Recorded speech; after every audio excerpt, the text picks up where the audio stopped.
It was the summer of 1945 when my life changed irreversibly. I was 6 years old and living in the seaside town of Llanelli in South Wales. The war with Germany was more or less over, apart from the devastation that had been left in its wake. Worse in England than in Wales, where we'd been mostly very fortunate. Nobody, however, was untouched by the war, and now that it had concluded, we were all getting back to living our lives. The day in question started off very promisingly. It was one of those summers where the sun was shining and everybody had a smile on their face. I was going to the Bethel Chapel Sunday School outing, something I'd never done before because they'd ceased during the war. And now that they had resumed, we were off on our premier exposition to Ferryside. I'd hardly slept the night before out of excitement, but morning arrived, and with my mother taking my hand, we set off down the road to where we were promised a charabanc would be waiting to pick us up. Duly, the bus was there. I climbed aboard with my cloth bag, well stocked with sandwiches, a swimsuit, a towel, and of course a bottle of pop. My mother Florence ushered me up to the steps of the charabanc where all of the children from my Sunday school and their parents and teachers were waiting. You could feel the excitement tingling in the air. The coach driver had to get out and turn the handle with the help of our choir master to get the bus going, as that was what you had to do in those days to get it up and running. And then just like that, the engine spluttered to life beneath us, and everybody shouted, "Hooray!" as the charabanc embarked on its journey. The road to Ferryside was bumpy, and we went through some lovely tree-filled lanes. The birds were singing, when suddenly we crested over the tops of the hills, and a glistening expanse of sea appeared before us, with the village of Ferryside sparkling in the sunlight as it hugged the shore. A farmer's field had been booked for the day. Here we had races and obstacle courses and played cricket. Later, lunch was served, a picnic spread out on pristine Irish linen tea towels laid on the grass, meat paste sandwiches and maids of honour, jam tarts that all the mothers had been baking. It was wonderful. All of us children had a glass of pop, while the mothers each enjoyed a cup of tea because someone had possessed the ingenuity to bring an old tilly stove to warm a kettle on. The farmer kindly brought some milk for us in white porcelain jugs. In the afternoon, we went down to the beach, where we paddled in the sea and got sand everywhere. Some of us were even allowed to go for a swim after being warned about Ferryside's tidal currents. Across the estuary, we could see Llanstefan and its castle tucked against the hillside, the grey stone standing out against a dazzling backdrop of blue skies. Unfortunately, a lot of the fathers weren't home yet from the war, but the ones who had returned helped with the cricket and football that the boys were playing on the beach. It was a lovely, extraordinary time, and we relished the freedom of being able to run and laugh and shout with all the children, the mothers nattering happily around us. Even though the war was over, there was a fear that still lurked and clung to everything, like a layer of dust that you can't quite get rid of, no matter how many times you wipe it. Any stranger came under suspicion, and you didn't talk about anything in particular because you were afraid. So this trip to Ferryside felt rich with possibility. The summer stretched before us, as did the future, so full of hope. Street parties, which had followed the end of the war, were still on our minds, and even as a child, I knew that this was an important time in history. At around 5 o'clock, too soon for us really, we were all shepherded back aboard the charabanc, making sure that we hadn't left anything behind, and off home we went. The bus dropped families off near home, so we were returned to Neville Street, where I lived in a shared house with my parents. My father, Elwyn Thomas, was employed as an electrician on the trolley buses, so he hadn't been able to come on the trip because he was busy working. It was just getting dark as I waved goodbye to my friends, still on the bus. Everybody shouted, "Good night, see you tomorrow," because of course there would be Sunday school the next day. My mother opened the front door with her key and entered the dark hallway. "It looks like Daddy's still in work," she said. "There's nobody here." We went into the kitchen. There was a red chenille tablecloth on the table. In the middle of the tablecloth there was a white envelope, quite stark against the red material. This in itself was strange, because there was never anything left on the kitchen table. My mother, who was very house-proud, insisted after every meal that everything be put back in its place. Cutlery in the drawer, sugar bowl in the cupboard, and the milk jug outside in a pan of cold water to keep it from going sour. "What's this?" she asked, a bit mystified, as she picked up the envelope. She opened it and drew out a letter. I was keeping busy, getting my swimsuit out of the bag and putting it to soak in the sink, because the sand was wishing out of it. And when all of a sudden my mother let out a scream, a most terrible scream, like an animal that had been tortured. I rushed to her, held her around the knees and cried, "What is it, Mammy? What's the matter? Have you been hurt?" She brushed me away and started pacing around the room, sobbing. When she finally sat down, I held on to her. Again she tried to push me away, but I wouldn't let go. At this point she gave in. "It's your father," she said to me. "He's done it." "What has he done, Mammy?" I asked. "He's gone," she said, with an air of finality. "He's gone and left us." I didn't understand what she meant, so I said, "Isn't he coming home from work tonight?" She dismissed me again. I felt so lonely, not able to make her feel better, and I knew something terrible was wrong. I just didn't know what to do. "Go up to the bedroom," my mother said. "I'll come up later." So upstairs I went to the bedroom that I shared with my parents, where there was a double bed and my little single bed. I didn't even take my dress off. I was so tired and worn out by the wonderful day we'd had, and now something wasn't right. I just curled up on my bed and cried myself to sleep. On the Sunday morning, my mother came downstairs, white as a sheet, and didn't speak a word. There was no toast or cup of tea for breakfast, and she just walked around the house, not talking or interacting at all. There was no sign of my father. I kept asking where he was. "Where's Daddy? Where's Daddy?" Because of the war, I knew about telegrams coming to houses and people bursting into tears because a family member had been lost, maimed or killed. I thought this white letter on the table might have been one of those telegrams bringing bad news. I began to feel this awful fear. I pestered her, following her around, relentless with my inquiries about where my daddy was. Suddenly she turned around and took hold of me, perhaps a bit roughly. She sat me down, looked me in the eyes, and spoke the words that changed everything. "I've got something to tell you," she said. "Your father and I promised that we'd tell you together, but you might as well know now. Your daddy is not coming back, and he never was your daddy, and I'm not your mammy. We were given you because your mammy couldn't look after you, so don't keep asking where he is.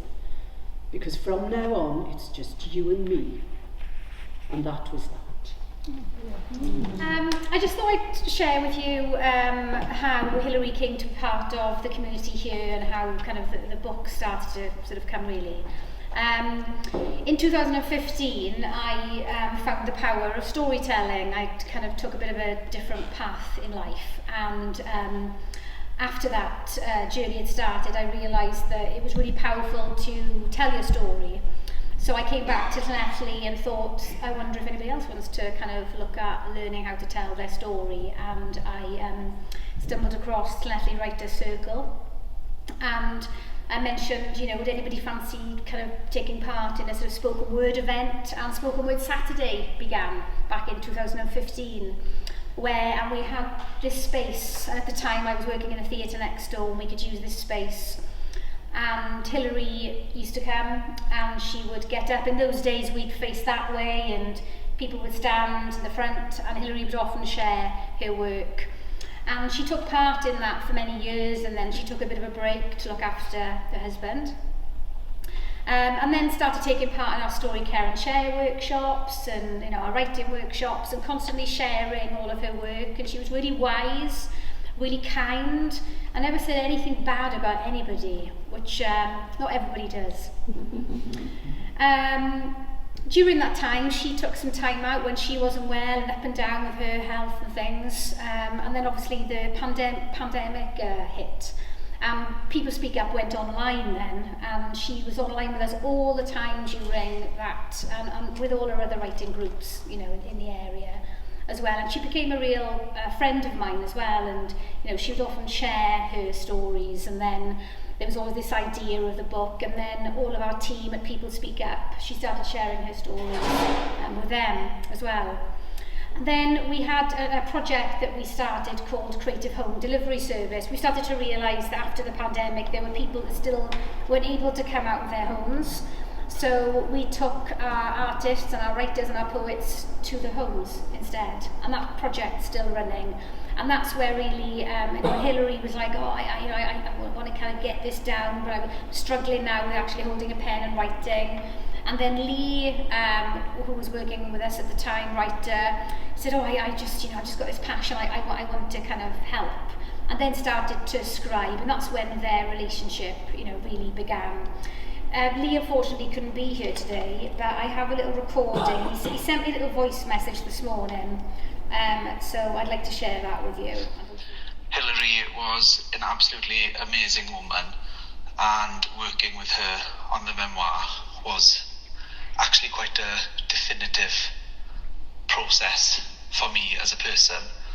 I'd go there on a weekly basis and scribe for her as she relayed her life story to me. And as the weeks went by, we just sort of realised that there were loads of synchronicities between our lives, and it was almost as though something divine had brought us together in a way. And I often left there with a renewed sense of perspective and wonder and appreciation, which she sort of imbued in me. And I was so grateful for that time that I spent with her, and the lessons that she taught me, and the perspective on life that she gave me, and the sense of gratitude and just never ending awe at life.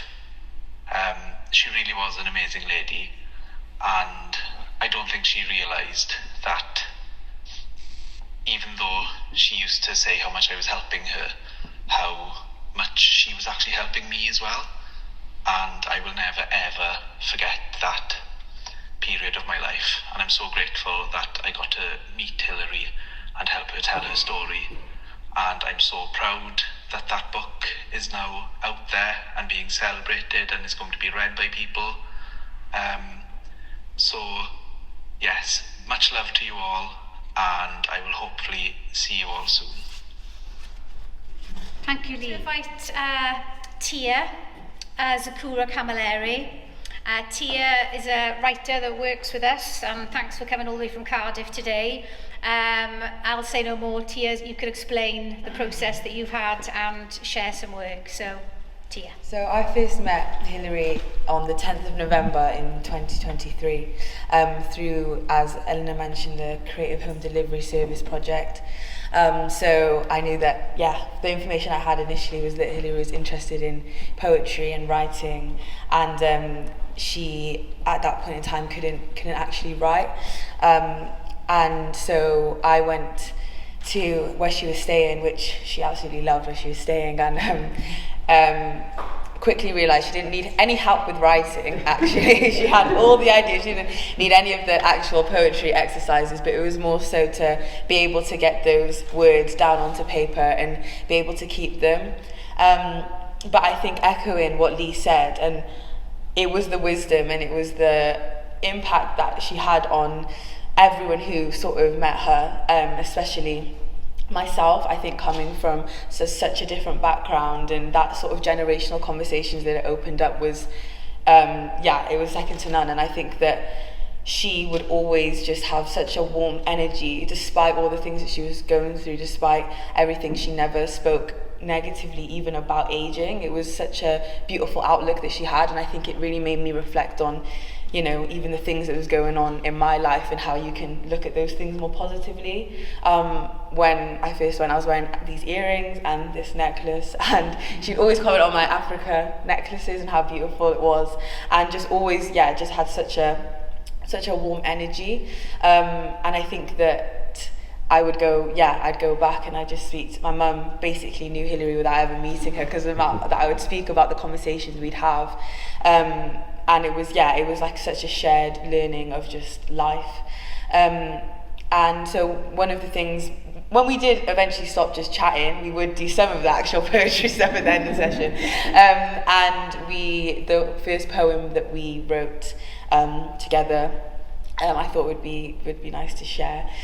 So it was sort of a mix of, I shared some of my poetry with Hilary, and the thing that she sort of said that she wanted to bring in was some of that rhythm and the way that you could play with words. So she would give me a lot of her ideas and how she felt, and how her connection with nature was something that she helped her get through her life, basically. So we wrote this poem. I look out of my window this winter and see the quiet plants that lay worn and still. I focus on a particular dormant crocus. It appears hopeless in its flower bed. Instead, I'm full of hope, because it's a window and a mirror. This winter, I've been still, quiet. But although my stalk may have laid dormant for a while, how can I be dormant if I can still smile? How can I be dormant if my brain can run 100 miles an hour? I'm showered with the droplets of a fountain that bring life back into the plants after this icy snow. Like the little snowdrops that form those snowdrops to the ground, snowdrops stay sound. They are tiny, but strong enough to force themselves to the surface. It's hurting, but there's purpose. They sprout to the top because they trust the spring. They trust it to bring a surplus of sun and warmth that we have all promised. It's perfect, if I'm honest. Some curtains are drawn and not all are fulfilled, but they still give spring their trust. We can only rely on nature and us to bring what we expect, and accept that, in states of dormancy, it shall not be forgotten. The droplets of water will spread over the earth again, and I shall once again blossom. That poem stays close to my heart, and I've got a little. When I first met Hilary, I had a little black notebook that we wrote down all the sort of conversations and some recordings as well. And I think what always just blew me away, and you can see it in the book, was the memory, and how her mind was just so there was no deterioration in that. Like, her memory was so strong. She remembered every little detail of her life from so many years ago, and all the sort of knowledge that she held and was able to teach me about history and things that I didn't know about the area. And it just it blew me away. So I'm really happy to be able to share that today and just remember how amazing she was. So I just thank you for hearing. I felt really honoured when Hilary and Tina asked if I would look through Hilary's work and find what she wanted to put in this book. I met Hilary, we met about 25 years ago, I think it must have been, when we went to a Peter Pavitt-Jones course in Buryport. We both started on the same day, and with a friend, Pat, the three of us used to meet up in each other's kitchens and read what we'd written.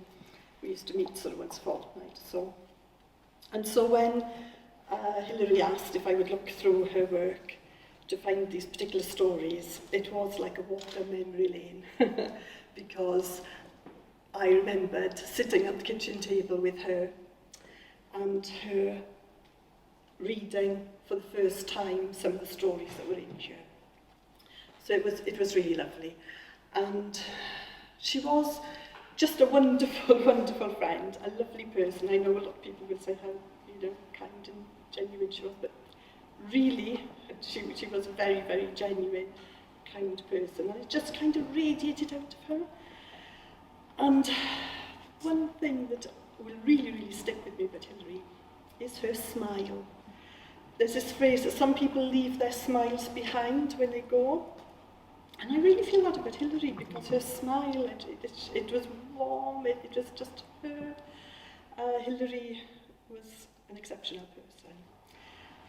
And I'm really honoured that I knew her, and she was a friend of mine. And when we were working through adding these stories and poems to the text that Lee had, the memoir that Lee had scribed for Hilary, when I used to go in to visit her, she'd have been thinking in the days or the week before about what she, wanted to put in, and she'd remember things, and she'd say, oh, if you look up this line, on the computer, you might be able to find it, because I was searching for all these things. Lots of things have different titles, as Tina will know. And it was quite a job to find some things. And the line she remembered from this poem that I'm going to read now is pealing church bells, hammers on ingots, ring out a morning lullaby. And this is a poem that she wrote about, and I think she wrote it when she was part of Piers here. So it's not one from years ago that I would remember, but she wrote this about a time in her life she was really, really happy. And when you come to read the memoir, you'll see that a lot of her childhood was very difficult. But there was a time when she moved with Florrie, her adopted mum, to a place near the station in Llanelli called Tregob, which I believe means Hope Town. Am I right about that? Tregob, yeah. And it was, special for her. It was near the steelworks, it was near a scrapyard, but it was a lovely little cottage, and she felt safe there, and her and Florrie got on really well when they were there, and it was a really lovely time in her life. And whenever she talked about that with me, she would, she'd really enjoy talking about it, and it would be a special time that she spoke about. So I'm going to read this poem, which she wrote about it. It's called A Teenager's Week in Wales. It's just a little section of it. Newly awake, I lazily watch as the moon slowly fades from Saturday's sky. Pealing church bells, hammers on ingots, ring out a morning lullaby. A poker scrapes in the grate down below as the blower puffs out smoke.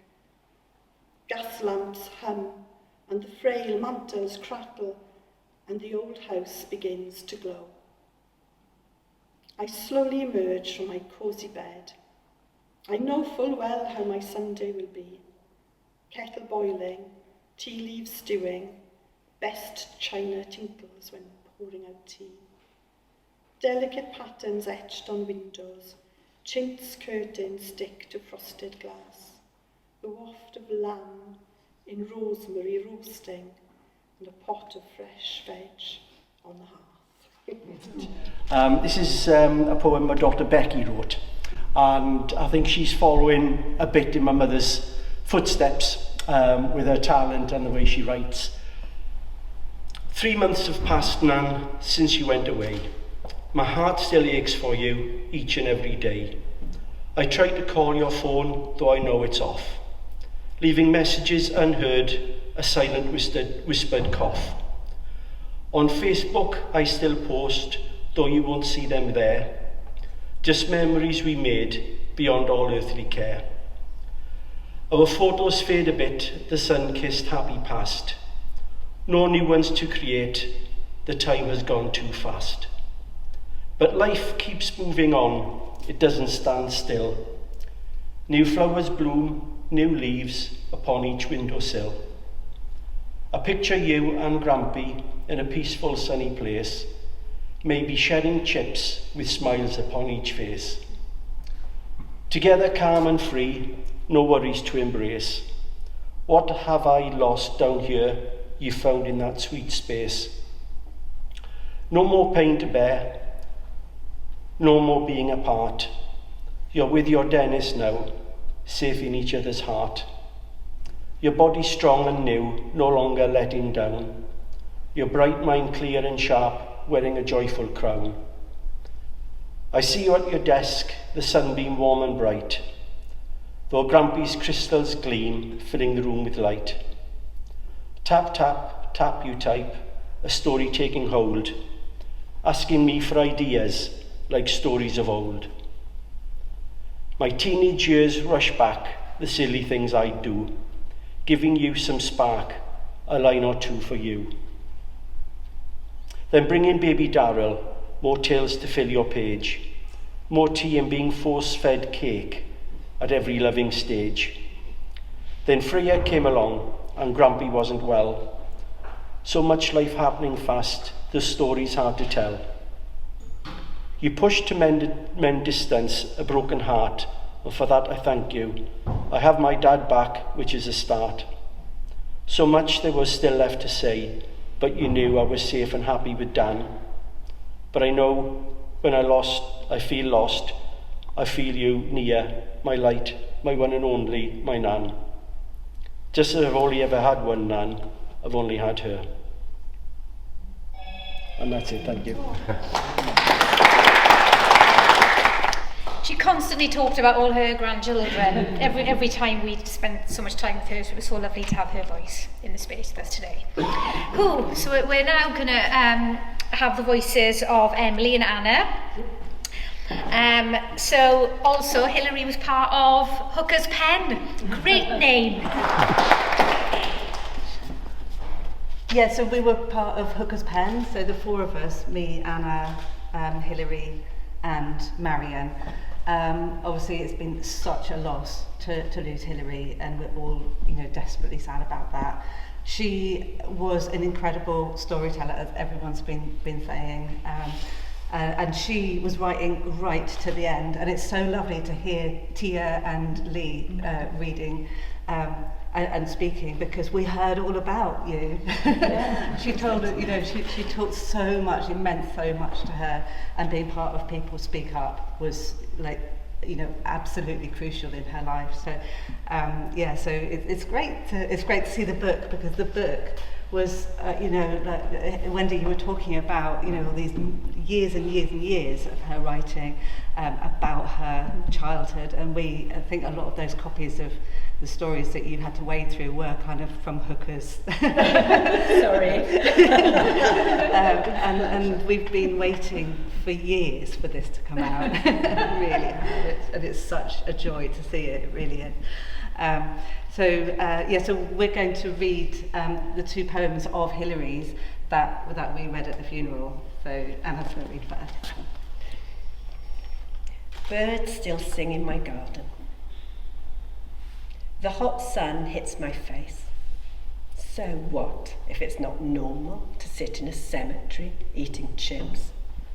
I took normal for granted for an eternity, forever narrowing down the choices, putting up fences, guarded, groping, grasping, grappling with my conscience, guided by what was correct.